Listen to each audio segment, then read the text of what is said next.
저는 첫 번째 발표를 맡게 된 박성준이라고 하고 당근에서는 브레이브라는 닉네임을 활용을 하고 있습니다. 반갑습니다.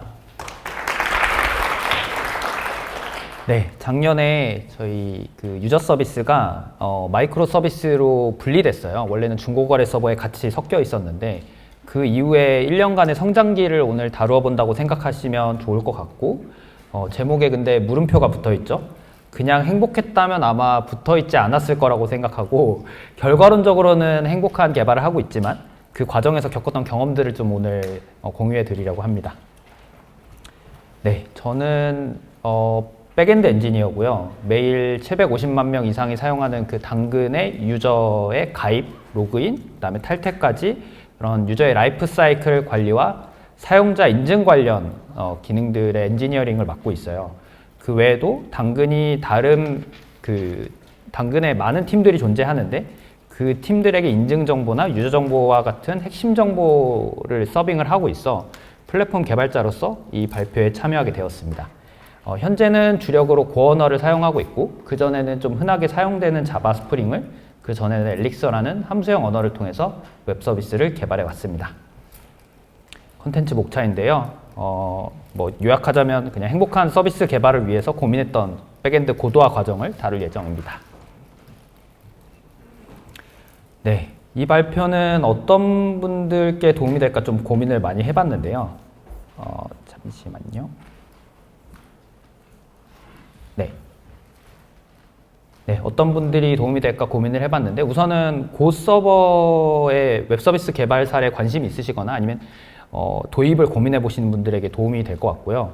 그런 의미에서 고 언어 코드가 많이 나오는데 미리 양해의 말씀을 부탁드리겠습니다. 이제 그거를 관심이 없으신 분들도 계실 텐데 그리고 추상화를 최소화하고 코드를 한 파일이나 한 함수에 몰아두었을 때 어떤 일들이 트레이드오프로 발생하는지 궁금하신 분도 재밌게 들으실 수 있을 것 같고 다른 백엔드 프레임워크 예를 들면 스프링 같은 데서 컨트롤러, 뭐 서비스, 레포지토리 이런 식으로 계층을 습관적으로 나누고 있는데 왜 그렇게 나누는지 궁금하신 분도 이번 기회에 좀 알게 되실 것 같습니다.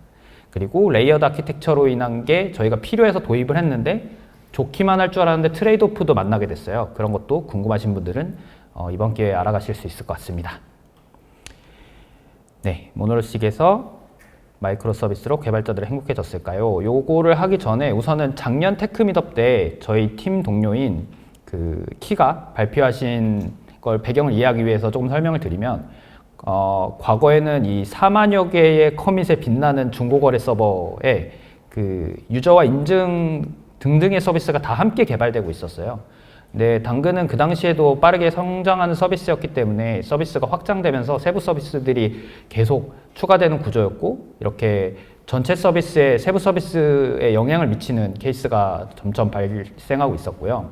그 결과 장애 때문에 뉴스에 등장하게 되거나 서비스를 간간히 이용하기 어려워지는 경우가 계속 생겼습니다. 특히 지금 저희 팀이 담당하고 있는 유저나 인증은 영향을 받으면 반드시 전사 장애로 이어지기 때문에 우선순위 높은 마이크로 서비스 분리 대상이었어요.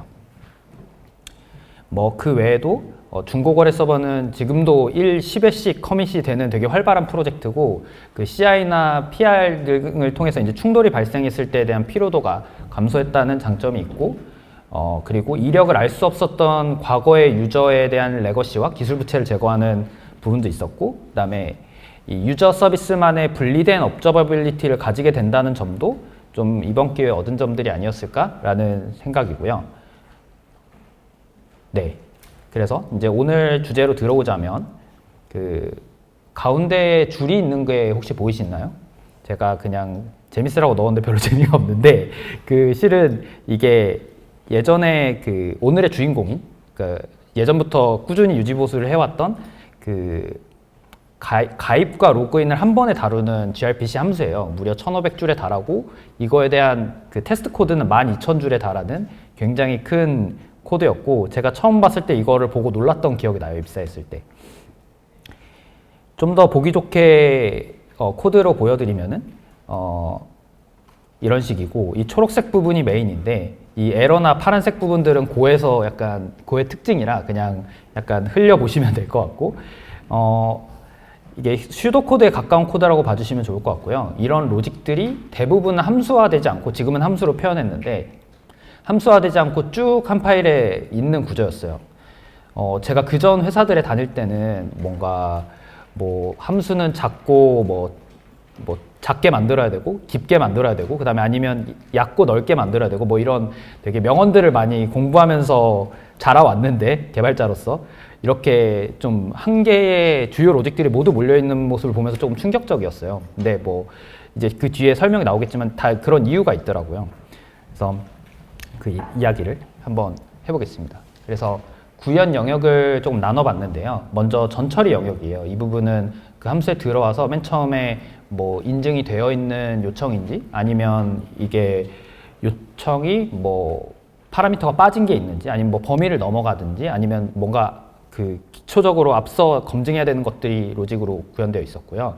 그 다음에 비즈니스 로직에 해당하는 유저가 이제 인증을 하고 가입을 하려고 했는데 가입이 가능한 유저인지, 아니면 뭐 문자 인증 제한에 이미 걸려 있는 유저라든지, 이런 것들이 정책을 확인하는 비즈니스 로직 영역이 있었고, 마지막으로 그 앞서 온 파라미터들이나 이런 정책 정보들을 모아가지고 가입자 정보로 가공하는 과정이 있었고, 그리고 그 가공한 정보를 기반으로 정리된 가입자 정보를 DB에 실제로 저장하는 DB 트랜잭션 수행하는 영역과, 그리고 그게 잘 완료되면은 캐시에다가 레디스 캐시에 유저 정보를 빠르게 조회할 수 있도록 저장하고, 가입 완료 이벤트를 뭐 이제 환영 인사를 보내거나 해야 되니까 후처리 이벤트를 카프카에 발행하는, 이렇게 5가지의 영역으로 나눠볼 수 있었습니다.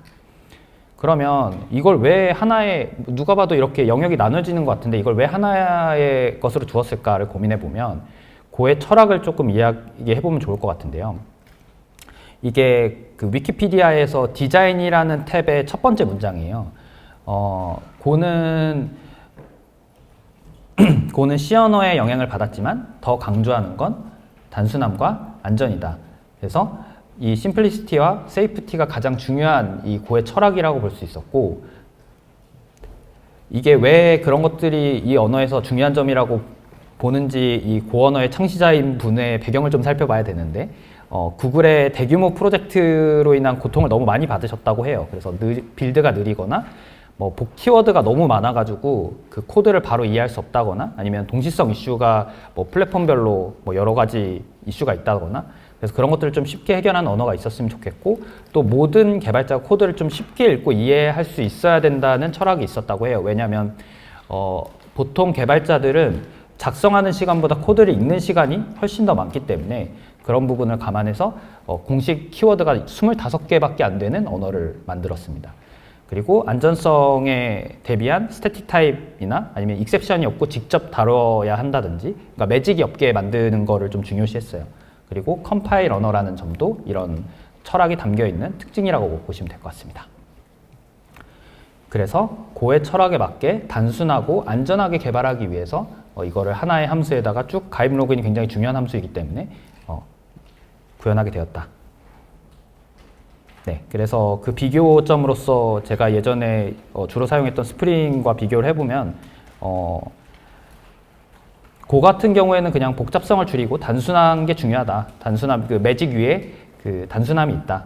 그런 철학이고, 단순하고 명료하고 실행 효율 같은 걸 중요시하는 특징을 가지고 있고, 스프링 같은 경우에는 이제 엔터프라이즈 개발을 추상화해서 생산성을 높이자, 이런 철학 아래 이제 생산성과 유연성, 확장성을 좀 중요시하는 특징을 가지고 있었어요. 그래서 이제 제가 이런 좁은 우물에서 살다가 고를 만나니 약간 놀랄 수밖에 없었던 거죠. 그리고 이렇게 큰 함수를 만든 실무적인 문제 이슈도 있었는데요. 이 배경에 마이크로 서비스로 이관해 가는데, 그때 당시에도 거의 2천만이 가까워 가던 그 유저 서비스를 이게 분리하는 과정 중에 정합성이 깨지면은 거의 되게 처리하기 어렵거나 아니면 장애였거든요.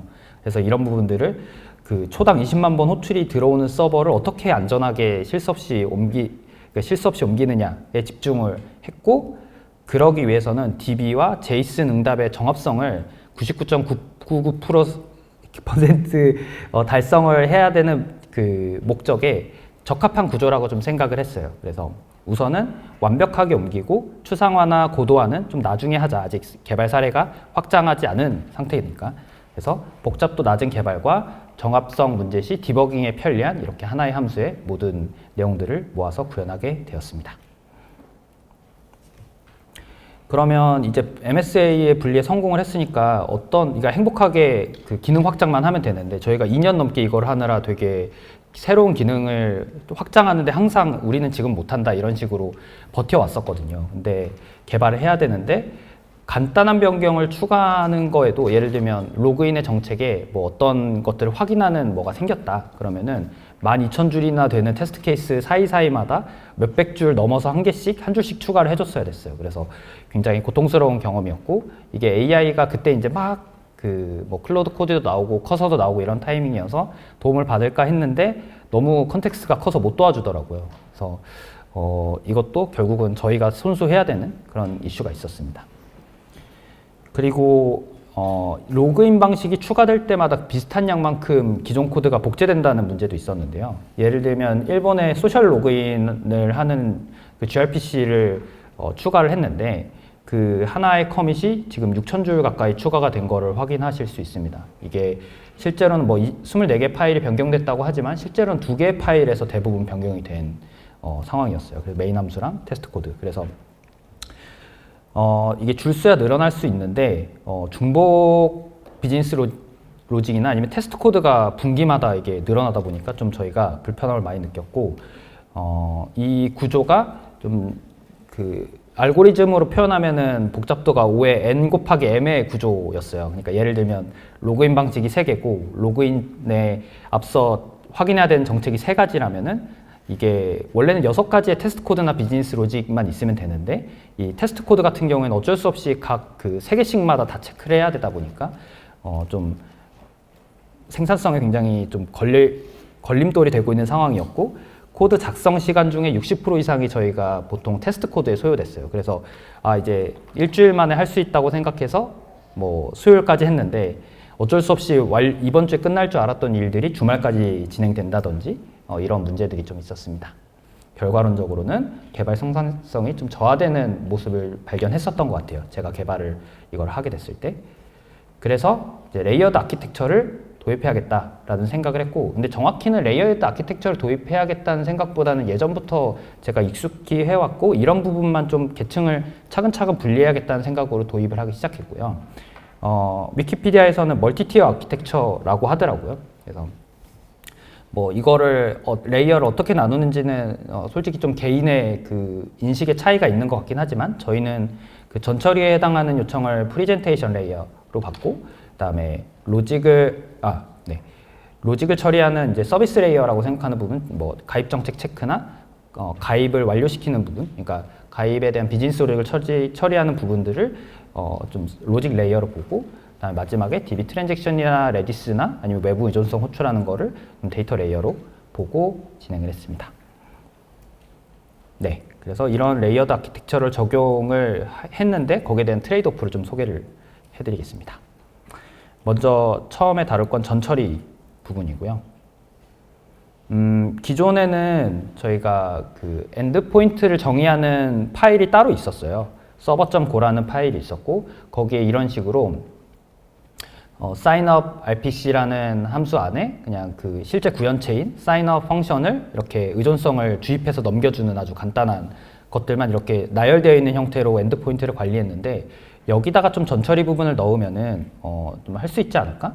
라는 생각이고 컨셉 자체는 저는 그 자바에서 사용하는 어노테이션이나 아니면 파이썬의 데코레이터처럼 전처리를 수행하는 영역을 이곳에다가 두었으면 했어요. 그래서 리팩토링을 한 결과가 그 조금 고에서 이걸 적용하다 보니까 모양이 좀 다르긴 한데 그 고는 매직을 제공하지 않다 보니까 이렇게 직접 그 추상화한 함수를 호출하는 방식으로 구현했습니다. 하나씩 설명을 드리면 먼저 사인업 펑션은 그대로 함수 형태로 의존성만 전달해서 들고 있고 첫 번째 인자로 RPC 펑션이라는 모양으로 들어가게 됩니다. 그리고 이 데코레이터에 대해 이거를 전달을 하게 되면은 뭐 싱글 플라이트, 리퀘스트 밸리데이션, 그다음에 캐럿 어널리틱스 뭐 이런 식으로 그 전처리를 수행할 함수들을 이렇게 나열해서 넣어줘요. 그래서 각각 무엇을 하는 거냐면 중복 요청에 대한 방어 처리를 하는 것과 리퀘스트 파라미터 검증하는 것, 그리고 데이터 분석용으로 하는 이런 전처리 함수들을 이렇게 넘겨주는 형태로 구현을 했습니다. 이게 뭐 이게 이거를 추상하는 것 자체는 별로 중요하지 않는데, 이게 어떤 개념인지 이해를 돕기 위해서 한 줄을 추가해드리면, 이렇게 RPC 펑션을 기준으로 그 제일 밑에 보이시는 한 줄로 표현하면이라는 주석을 보시면 그 캐럴 어널리트의 리퀘스트 밸리전에 싱글 플라이트의 그 RPC 펑션을 호출하는 형태로 이렇게 체이닝 형태로 데코레이션을 했어요. 그래서 이런 식으로 저희가 그 전처리를 기존에 있는 핸들러 함수에서 분리를 해냈다. 그리고 그 중복 요청을 방어하기 위한 데코레이터 하나를 예시로 가져왔는데요. 추상화를 위해 그 리턴과 펑션이 연속되어 있긴 하지만 이건 중요한 건 아니고요. 싱글 플라이트라는 펑션 안에 들어가게 되면은 이렇게 그 락을 거는 함수가 존재하게 되고, 이거를 호출하고 이 디퍼 펑션이라는 거를 넣는데, 이 디퍼라는 키워드가 고에서 제공하는 25개 키워드들 중 하나인데요. 얘가 이 함수가 끝났을 때 이거를 종료 시에 수행하는 걸 보장하는 함수예요. 그래서 미리 이 락을 반드시 해제해야 되니까 이런 식으로 릴리즈를 이렇게 호출하게 되어 있고, 이 핸들러 함수, 실제 수행하는 함수가 수행되고 나면은 이 디퍼 함수가 수행되면서 락을 반드시 해제하게 되는 구조로 되어 있습니다. 네, 그래서 그 데코레이터로 인한 분리의 영향을 정리를 하자면, 그 인증이나 요청 검증에 대한 뭐 이런 테스트, 뭐 비즈니스 로직과 그 테스트 코드를 제거하게 됐고, 그러다 보니 주요 함수, 핸들러 함수의 코드가 10%에서 20% 정도 분리해서 단순화됐고요. 그리고 각 API가 원래는 그냥 쭉 나열만 있어서 큰 의미가 없었던 영역에 각각 어떤 전처리를 수행하는지 명시적으로 분리를 했다 보니까 실제 그의 큰 핸들러 함수에 안 들어간다 하더라도 이거를 처리할 수 있게 되었습니다. 네. 그래서 이거를 좀 도식화해 보면은 이런 식으로 여러 RPC들 그 로직이 들어가 있는 핸들러 함수들이 이렇게 4개 정도 존재한다고 하면 이 전처리들이 조금씩 공유되는데 다 같지는 않았어요. 그래서 이 전처리 함수들이 이렇게 그 관심사의 분리로서 그 데코레이터로 A, B, C로 분리되고, 각 핸들러들은 그 전처리 로직이 빠진 채로 필요에 따라서 조합해서 그 앞단에서 사용하는 형태로 리팩토링을 했고요. 그리고 각 테스트의 책임이 데코레이터와 핸들러는 핸들러로 분리되면서 전처리 작업이 더 추가되더라도 핸들러의 테스트 코드나 이런 부분에는 영향을 안 받을 수 있다는 장점이 있었습니다. 네, 그래서 이게 전처리 영역의 끝이고, 서비스 계층 분리하는 곳을 설명을 드릴게요. 여기는 이제 정책 확인하는 쪽과 가입 로직을 분리하는 작업입니다. 크게 두 가지의 큰 서비스가 나왔고요. 하나가 그 가입 정책을 확인하는 폴리시 서비스가 나왔고, 그다음에 사인업 서비스라고 가입 로직의 비즈니스 로직을 처리하는 서비스로 분리가 됐고, 이거를 만들다 보니까 이런 폰이나 디바이스 관련된 중복 로직들이 더 깔끔하게 확인이 되더라고요. 그래서 폰 서비스나 디바이스 서비스 공통으로 사용하는 세부 서비스들이 추가적으로 분리되는 구조가 됐습니다. 그래서 이거를 도식화하면 이런 식으로 폴리시 서비스와 사인업 서비스가 각각 그 세부 서비스들을 의존성을 가져가지고 호출을 하는 구조로 리팩토링이 됐고요. 그래서 이 원래 핸들러 함수가 어떻게 변경됐냐? 그래서 원래 핸들러 함수가 호출 코드만 유지된 채로 변경이 됐고, 그래서 이 코드 영역이 거의 뭐 몇백 줄씩 줄어들었고,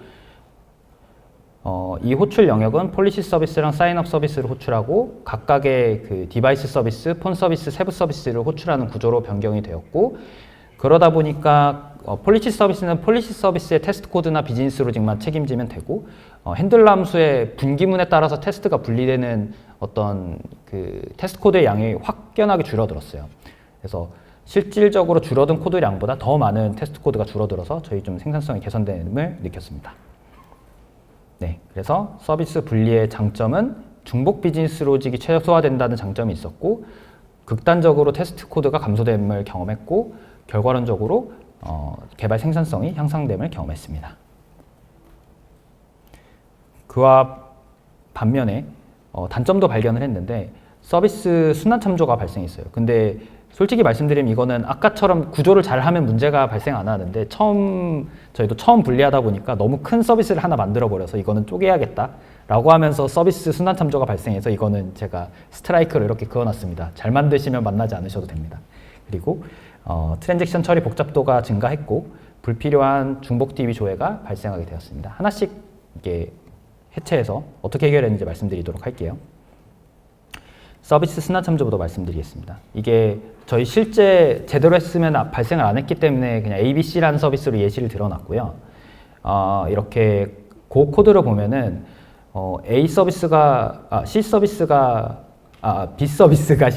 필요하고 뭐 A 서비스가 B 서비스가 필요하고 이런 식의 구조인데 지금 보시면 이런 구조예요. 이제 C를 선언을 했으니까 B에는 C를 넣어줄 수 있고 B도 이제 A의 서비스의 선언에 넣어줄 수 있는데 A의 서비스는 뒤에 있으니까 C에 이렇게 넣어줄 수가 없는 구조로 컴파일 에러가 발생을 했거든요. 그래서 이거를 어떻게 해결했냐? 이 선언하는 단계랑 그러니까 객체를 생성하는 단계랑 의존성을 주입하는 단계를 분리했고요. 그래서 코드를 차근차근 살펴보면 이렇게 인젝트 디펜던시라는 거를 가진 그 인터페이스 서비스를 하나 만들었고, 그러니까 서비스 실제 객체는 아니고 인터페이스입니다. 그리고 그 인터페이스에 슬라이스라는 배열의 형태의 그 데이터 구조를 선언을 하고 얘에다가 이제 선언을 예전처럼 똑같이 한 다음에 이렇게 서비스를 담아줬어요. 그래서 나중에 쭉 모아준 다음에 서비스가 다 모아지면은 이걸 한 번씩 쭉 돕니다.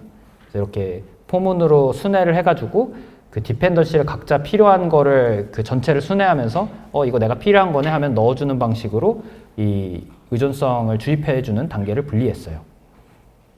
그래서 실제 구체화된 것도 하나 넣어보면 이렇게 그 고는 단순하게 하다 보니까 상속이란 개념이 없거든요. 그래서 대신 인터페이스 임베딩이라는 개념으로 상속을 대체합니다. 그래서 이렇게 layered.service라는 요 키워드를 넣어가지고 아까 그 약간 컴포지션 형태죠. 모양 자체는. 그래서 조합의 형태로 선언을 하고 이렇게 하면은 상속처럼 사용할 수 있어요. 같은 인터페이스를 공유하기 때문에.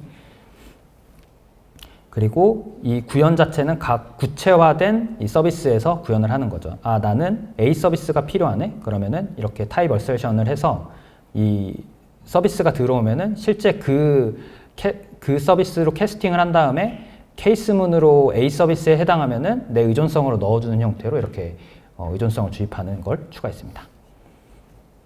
그리고 여기까지가 이제 그 서비스를 분리한 내용이고 이제 DB 트랜잭션에 굉장히 복잡해졌는데 이 부분을 어떻게 해결했는지 추성하는 과정을 설명드리도록 하겠습니다. 그러니까 TX는 트랜잭션의 줄임말입니다. 기존의 트랜잭션을 처리하는 로직은 오히려 예전이 더 간단했어요. 그러니까 보시면 이 코드의 윗부분을 보시면 유저 디바이스 폰 넘버 아니면 이벤트 비즈니스 로직들을 쭉 수행하고 이렇게 예전에도 그 트랜잭션을 열어주는 함수를 사용하고 있었거든요. 이렇게 트랜잭션을 열어주고 그 안에 있는 이 지금 한 뎁스 들어가 있는 유저나 디바이스나 이런 것들이 실제 DB에 저장이 되고 그리고 이게 실패하거나 성공하거나 하면은 이제 원자성을 보장해주는 형태로 구현이 되어 있었고요. 위에서 쭉 하고 마지막에 한 번만 트랜잭션을 처리하면 되기 때문에 되게 편했는데 어찌 보면 근데 이게 서비스로 분리하게 되면서 좀 문제가 발생했어요. 근데 그 전에 앞서서 이벤트는 뭐냐라고 하시면 이 이벤트는 그 가입 완료 후 처리 이벤트를 위한 테이블 저장이고요. 이게 아웃박스 패턴을 적용한 건데 이 아웃박스 패턴에 대해서 좀 간단히 설명드리겠습니다. 왜냐하면 이 후 처리 로직이 저희의 되게 중요한 기능이기 때문에 만약에 이 아웃박스 아까 보셨던 그 유저 테이블에만 저장하면 되는 거 아닐까? 그냥 왜 이벤트 테이블을 따로 저장하고 하지? 라고에 대한 설명인데요. 아웃박스 패턴이 없이 그냥 가입 완료 이벤트를 발행하게 되면 어떤 일이 발생하냐면 우선은 해피 패스로 하자면 이런 식입니다. 가입이 완료가 되고 이제 가입 완료됐으니까 환영 인사도 보내야 되고 여러 가지 후처리 구독하는 서비스들이 있는데 그래서 카프카에 넣어줘가지고 각자 필요한 거를 가져가서 소비하는 형태로 당근에서는 구현이 되어 있는데요. 제 공통 서비스 팀 감사의 말씀드립니다. 이거 정말 저희 잘 쓰고 있어가지고 네, 기습 감사. 이 서비스가 잘 되면 좋은데 가끔 이렇게 DB 트랜잭션은 성공했는데 서비스는 실패하는 경우가 생겨요.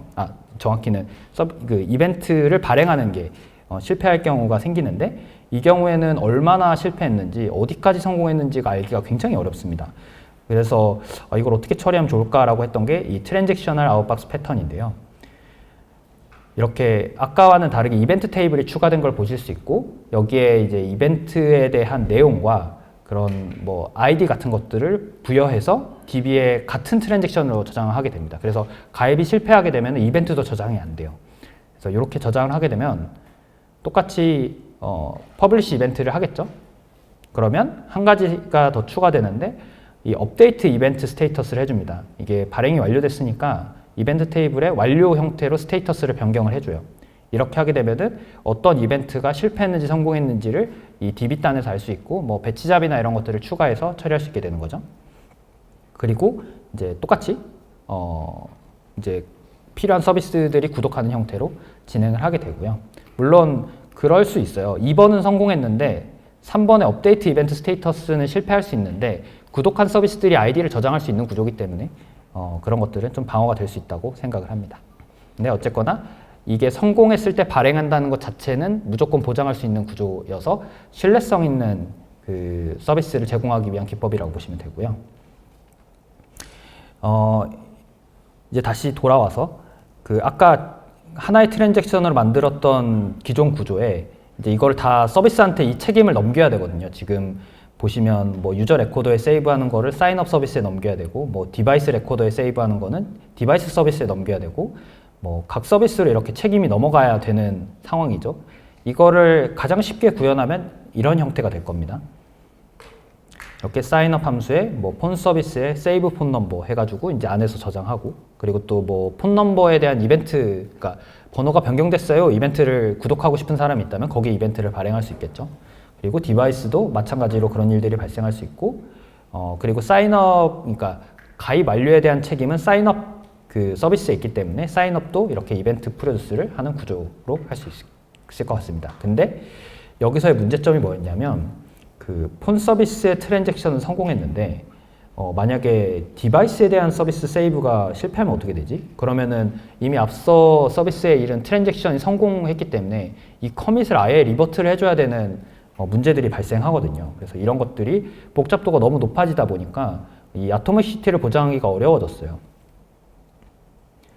그래서 처음에 제가 들었던 생각은 이거를 우리 고에서는 이렇게 함수의 클로저 형태를 잘 쓰니까 이거를 클로저를 리턴하게 하자 서비스에서. 그래서 차근차근 설명이 드리면 이렇게 이벤트를 저장하는, 나중에 이벤트를 한 번에 발행을 해줘야 되니까 이벤트를 이렇게 슬라이스의 구조로 넣어주는 걸 선언을 하고요. 그 다음에 이렇게 클로저 펑션이란 거를 받아가지고 서비스로부터 받는 거죠. 이제 이벤트 넘겨주고 필요한 정보 넘겨줘가지고 트랜잭션을 수행할 함수를 리턴하게 합니다. 네, 벌써 어지럽죠? 그래서 이거를 이제 완료하고 나면은 트랜잭션을 열고 그 다음에 이 클로저의 형태를 그 트랜잭션 안에서 수행해주는 형태로 하는데 이렇게만 보면은 그때 당시엔 저도 이 정도면은 괜찮다고 생각했는데 서비스가 자꾸 확장이 되다 보니까 여기에 if else 문이 추가되기 시작하더라고요. 그러니까 도저히 제가 한 달 뒤에 봐도 내 코드가 내 코드 같지가 않아가지고 이거는 금세 폐기됐습니다. 그래서 지금은 어떤 형태로 하고 있냐, 이렇게 트랜잭션 매니저라는 친구를 하나 만들었고요.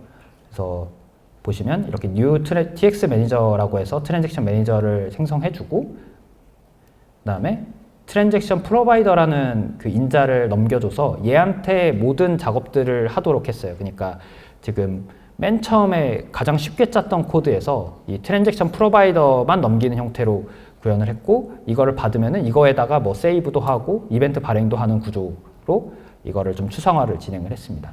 그래서 지금 보시면 txp.add after commit 이벤트라는 애가 있는데 얘가 이제 그 각각 그 서비스 안에서 원하면 원하는 대로 호출을 해요. 그리고 맨 마지막에 커밋이 완료되면 그때만 이거를 수행하는 구조로 추상화를 해뒀습니다.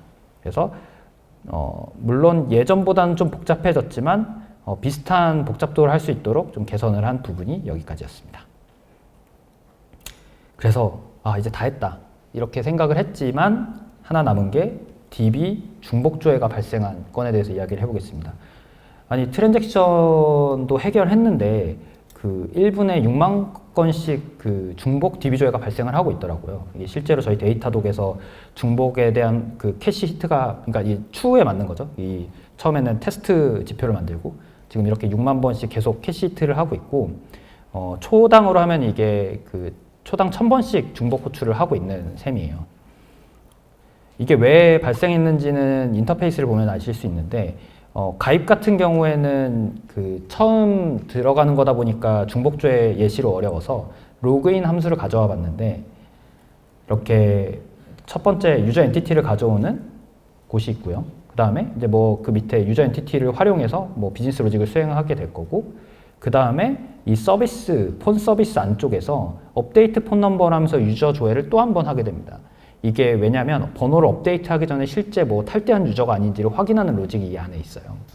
그러다 보니까 내부에서 DB 조회를 중복으로 발생시키게 되고요. 기기 업데이트 전에도 마찬가지로 비슷한 작업들이 이루어지게 됩니다. 아니 그러면 그냥 상식적으로 생각해 보면 그냥 위에 있는 엔티티를 넘기면 되는 거 아닌가? 유저 아이디가 아니라? 그러면 좋았을 텐데 어떤 이 서비스 같은 경우에는 유저에 대한 조회가 필요해서 그냥 하는데 다른 경우에는 그게 없이 바로 업데이트 폰 넘버나 업데이트 디바이스를 하는 경우가 있어요. 그러다 보니까 이 서비스 인터페이스는 의존성을 최소화한 형태로 해야지 나중에 그 책임이나 아니면 구현의 복잡도가 줄어들기 때문에 이런 부분을 다 그 직접 안에서 조회해서 하도록 구현을 했기 때문에 중복 조회가 발생하던 구조였고요. 그래서 이걸 어떻게 해결할까 고민했을 때 고에서는 컨텍스트라는 중간중간 코드에 발견이 됐을 텐데 이런 컨텍스트라는 게 대부분 넣어주게 돼요. 퓨어한 펑션이 아닌 경우에는 대부분 이렇게 컨텍스트를 넣어주는데 이거를 좀 활용해보자 라는 생각을 했고요. 고의 컨텍스트는 요청에 그러니까 어떤 요청이 시작되었을 때부터 끝날 때까지의 라이프 사이클을 관리하는 객체고 관용적으로 사용하는 키워드는 아니고 관용적으로 사용하는 객체고요.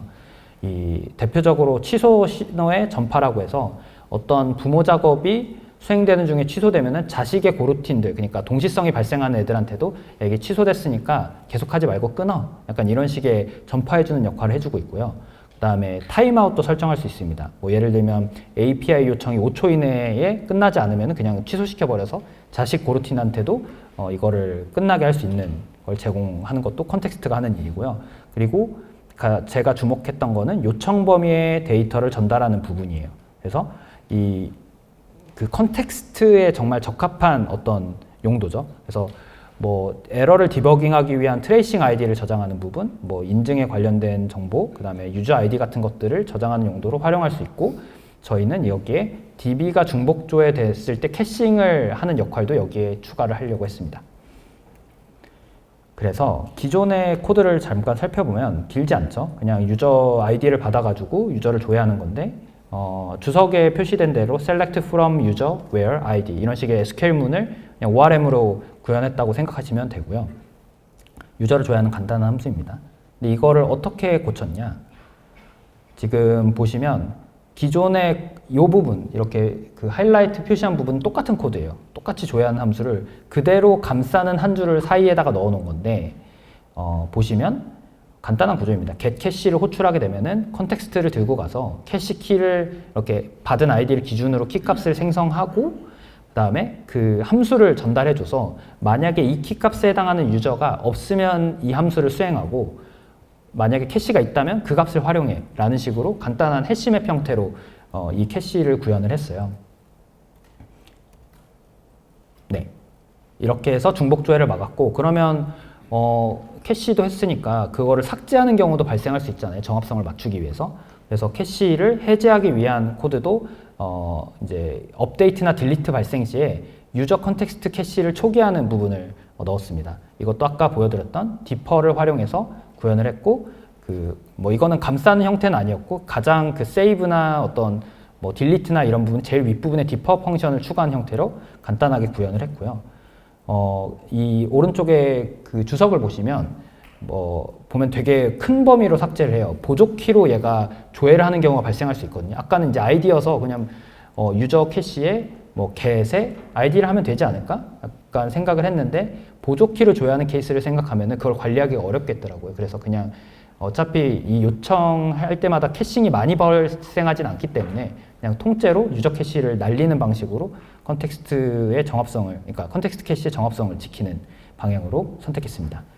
이게 조금 안전하게 구현했다 보니까 효율성이 떨어질 수 있는데 그럼에도 불구하고 이 저희가 주 DB인 write DB의 조회량이 30% 감소했어요. 그래서 초당 뭐 거의 1000 QPS 이상이 감소했고 이게 저희가 워낙 많은 조회가 발생하는 서비스다 보니까 write DB도 있고 뭐 read DB도 있고 그 다음에 batch DB도 있는데 그 중에 write DB가 부하가 제일 큰 편이거든요. 근데 그 부분에 30% 조회량이 감소했다는 건 저희는 좀 의미가 있는 작업이었다라고 생각을 하고 있습니다. 네, 물론 서비스 레이어를 분리하지 않았다면 발생하지 않았을 일이지만 어쨌건 문제없이 개선을 했다라고 봐주시면 좋겠습니다. 그래서 정리를 하면 레이어드 아키텍처를 적용해서 생산성이 향상이 되었고 구현 복잡도를 고변산에서 덧셈 연산, 하변산으로 개선했다. 그래서 그 과정에서 테스트 코드의 70%가 삭제됐고 로직도 핸들러 같은 경우에는 되게 많이 간소화돼서 50% 이상 줄어들었고요. 물론 서비스 로직이 분리된 것이 아예 없어진 건 아니지만 핸들러 함수 자체가 좀 깔끔하게 관리될 수 있었다는 점에서 저희는 좀 의미 있었다고 생각을 해요. 그리고 보통 이런 레이어드 아키텍처를 도입하게 되면은 DB 중복조회나 아니면 기타 등등의 서비스의 그 성능 저하가 발생하는데 그런 성능 저하를 최소화하면서 그 리팩토링 내성이 있는 구조로 개선했다는 점도 의미 있다고 생각을 했고 마지막으로 이런 생산성 개선을 실제로 저희가 서비스 개발을 막 하고 있거든요. 분기마다 많은 기능을 치고 있고 그래서 좀 더 나은 개발자로 성장하는 기회가 됐다는 점에서 이 좀 발표를 준비를 해봤습니다. 그래서 이런 좀 생산성 개선과 성장을 경험할 수 있는 아이덴티티 서비스 팀에서 동료를 구하고 있습니다. 그래서 결론은 실은 이거고요. 네, 이렇게 재밌는 일들이 있습니다. 그래서 합류해 주시면 공고 보시고 관심 있으시면 지원 부탁드리겠습니다. 그리고 짧은 책 홍보인데요. 당근 실무자의 AI 경험을 나눔한다는 요즘 당근 AI 개발이 최근에 발간됐어요. 저도 여기 지필진으로 합류하고 저희 팀의 개발 사례를 넣었기 때문에 많은 관심 부탁드리겠습니다. 네, 이상으로 발표를 마치겠습니다. 네, 감사합니다.